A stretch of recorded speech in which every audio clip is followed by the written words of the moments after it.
On June 28, 2005, a Navy SEAL scout team was trapped and ambushed in the mountains of Afghanistan in Kunar province. 4 SEALs were surrounded by approximately 50 Taliban fighters in the incredibly rugged mountain terrain. Their position was almost overrun several times, and they survived by jumping off 30-foot cliffs to the next ledge below several times. With 2 of the soldiers wounded and they're now trapped in a ravine with no escape, Lieutenant Michael Murphy, who was out of radio contact, made the decision to climb up on an exposed rock face in the hopes of making contact with the rescue team. He stood up, and as he was making the radio call, he was shot in the back, knocked to the ground, dropped the radio, and he calmly picked it up and continued the call even though he was mortally wounded. He fought for another hour and 15 minutes until he died of his wounds. Ultimately, 3 of the 4 SEALs were killed, and the 4th SEAL survived by getting blown off of another cliff with a hand grenade. He had shrapnel in both legs. He was shot and broke 3 vertebrae in his back and crawled 7 miles to safety.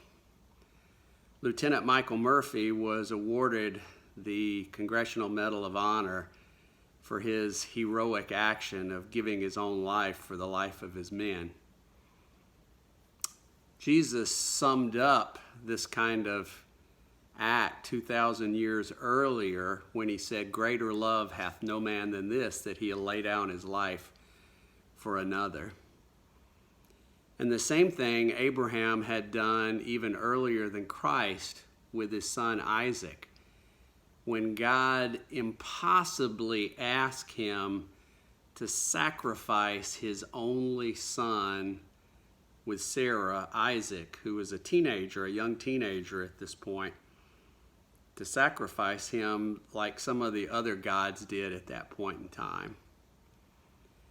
Abraham was tested with the supreme test. Am I willing to give up the most important thing in my life? What's your most precious possession? Is it your life, your spouse, your child? Whatever it is, in order to embrace the magnificent obsession of knowing God, in order to be the Christ follower God wants, in order to live the Spirit-filled life, you must be willing to let it go. Now, everybody who's been in church for a while knows the story of Abraham and Isaac.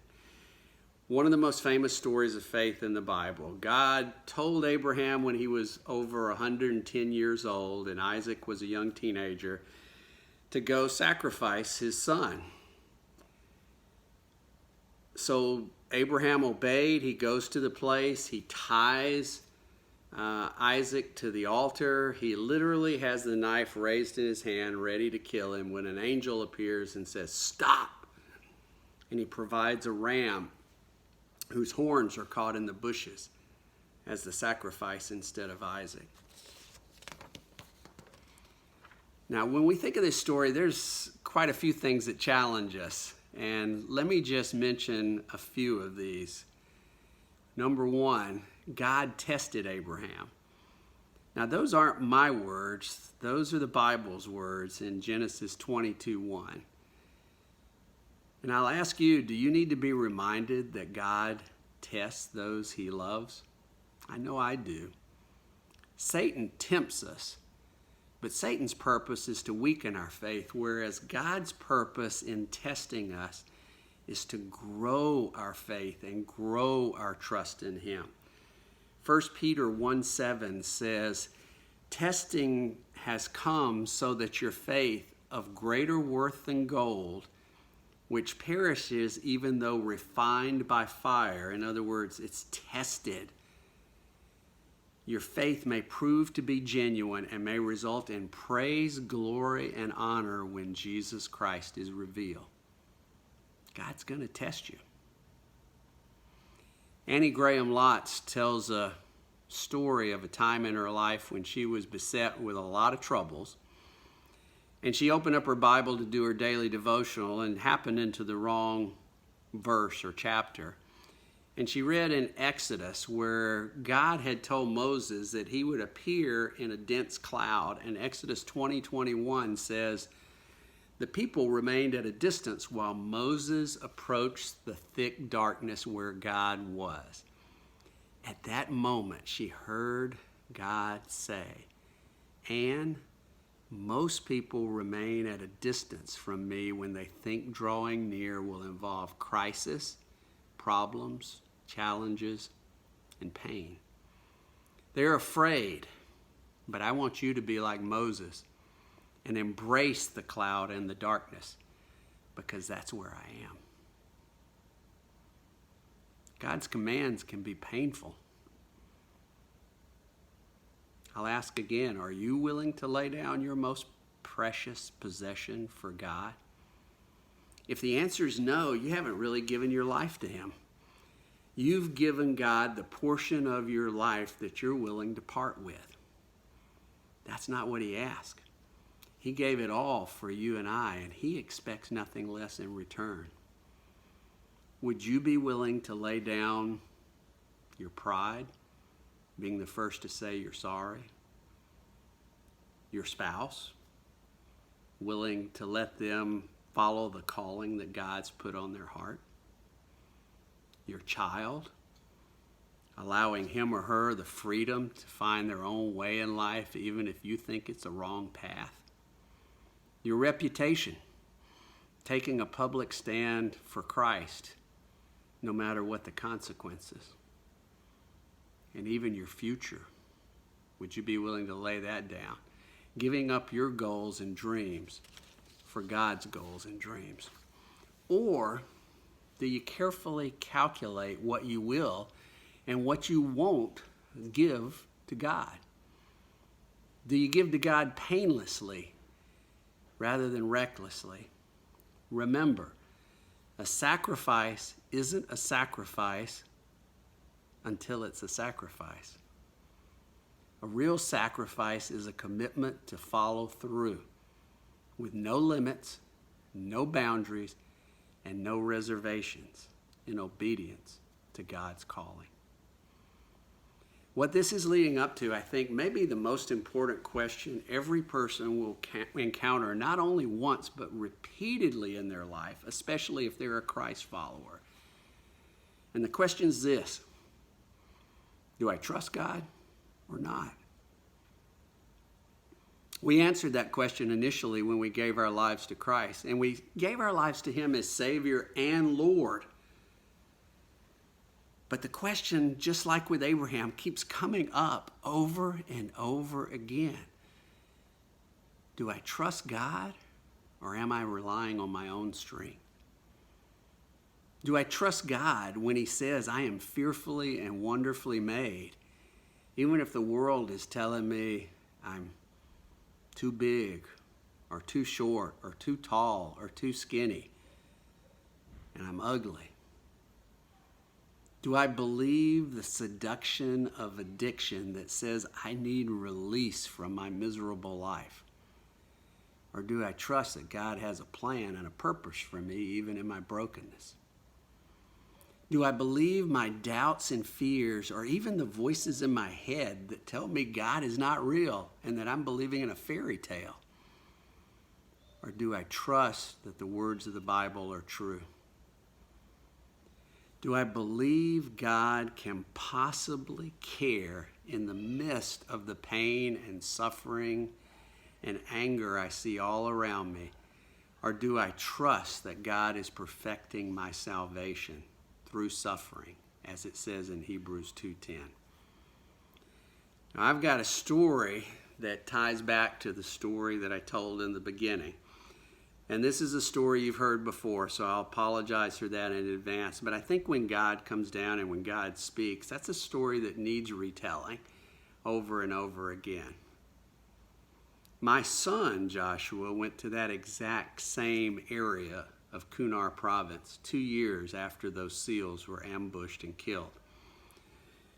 with orders for his brigade to basically tame that region where no one had really tamed before. And their strategy was to put small groups of soldiers on outposts in platoon strength, which is 18 to 40 men, and use them as bait, basically to draw the Taliban out because they couldn't patrol the mountains. The terrain was just too impossible.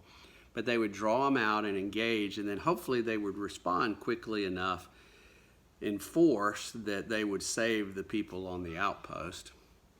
Well, I knew he was in trouble when in one of his infrequent calls home, he said, "Dad, I can stand the thought of dying, but I can't stand the thought of living if any of my men are killed while following my leadership." So when I heard that, my prayer life got pretty serious. And one other time he called home and told me that 2 of his fellow lieutenants had been killed in other platoons. And so one night I was lying awake and just praying and agonizing, and I said, "God, I'm fine with dying. Can't you take me instead? I would willingly give up my life, but don't take my son." And just like I heard a voice in my head immediately said, "But that's what I did for you." At this point, the tears are flowing, and I guess that just opened up for me to pour out all my feelings to God at that point. And I said, "God, I feel so helpless. I can't do anything. He's over there all alone, and I can't do anything other than pray." And once again, God firmly but gently replied, "Finally, finally, this is what I've wanted you to understand all along. You can't do anything. You trusted me with your life. You trusted me with your son's life. You've trusted me with everything. And this is what it means. You have to give it up and realize that you're helpless. And not just with Josh, but with everything you think you control. You are not in control. I am." And so I said, "God, he's yours. Do with as you wish." And I wish I could say I had this epiphany where I didn't worry anymore, but I did. I wish I could say I was totally brave. And one of the quotes that stuck with me during this time was, bravery is not the absence of fear, it's moving forward in the face of fear. And I think that's exactly what I did at that point. I said, "God, I'm trusting you. Whatever happens, happens." And this was one of those great endings. Josh wasn't killed. He wasn't hurt. None of his men were killed. Only one was wounded in the foot, and he recovered 100%, in spite of the fact that they were in more firefights than any other platoon in Afghanistan up until that point in time. It's amazing. It's a miracle. And I wish I could tell you that every story of faith has a happy ending like mine and Abraham's, but that's not true. Anytime I get depressed because an act of faith on my part didn't get immediately rewarded, I'm reminded of Hebrews 11, the faith chapter, where after naming the great deeds of the patriarchs, it says in verse 36, "Some faced jeers and flogging, while still others were chained and put in prison. They were stoned. They were sawn in two. They were put to death by the sword. They went about in sheepskins and goatskins, destitute, persecuted, and mistreated. The world was not worthy of them." Why? How could they still have faith when they'd been so mistreated? Because they trusted in God's promise that something more and something better awaited them. Not in this world, but in eternity. So have you put your trust in God and completely let go of what you're holding on to? It's a painful truth, but the sooner you can stop holding on to thinking you're controlling the outcome, the more you're going to live the life that God called you to live. So I leave you with a question, and it's the most important question you will ever face. Who will you trust?